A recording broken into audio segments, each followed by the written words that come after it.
Bonjour à tous et bienvenue sur ma chaîne YouTube. Sur cette chaîne, on va parler de disparitions et de crimes résolus et non résolus. Bon visionnement. Aujourd'hui, nous allons nous intéresser à la disparition étrange de Marilyn Bergeron. Québec, un dimanche de février 2008. Le froid colle aux vitres, la lumière est pâle.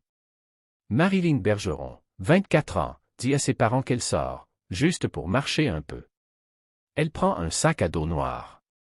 Son portefeuille? Non.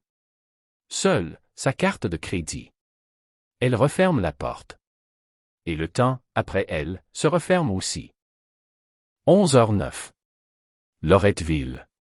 Une caméra de sécurité l'attrape au vol, Marilyn devant un guichet de la Caisse des Jardins, boulevard de Lormière. Elle tente $60. Transaction refusée. Elle lève les yeux, jette un regard par-dessus son épaule. Une fois. 2 fois.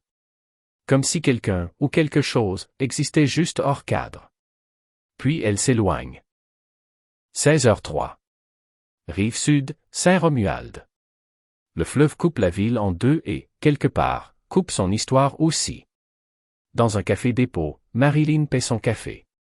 Le commis la décrit pressée, les yeux ailleurs. Cette transaction, c'est la dernière empreinte vérifiable qu'elle laisse au monde. Après, plus rien. Ni achat. Ni appel. Ni trace. Le silence. La famille alerte le SPVQ. Les affiches se multiplient. On parle d'un tatouage, 2 ailes, sur la poitrine. On espère qu'un détail, une mémoire, une coïncidence fera surface. Les années, elles, s'accumulent. L'enquête, elle, continue.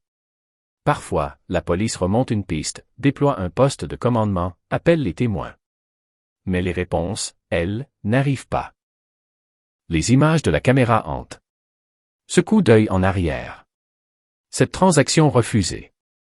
Pourquoi traverser le fleuve, parcourir 20 km pour un simple café? Était-elle suivie? Fuyait-elle quelqu'un, ou elle-même? On ne sait pas. On ne sait plus. Et parfois, au Québec, les hivers conservent des secrets que les printemps n'arrivent pas à faire fondre. Des années plus tard, la police parle encore. On dresse des postes mobiles.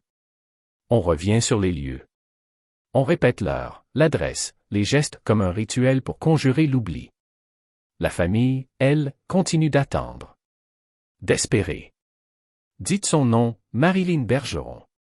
Si vous savez quelque chose, même un détail, parlez. Parce que les histoires comme celle-ci ne se résolvent pas toutes seules. Et parce que, dans ce dossier, le temps n'est pas un ennemi, il est une preuve qui s'efface.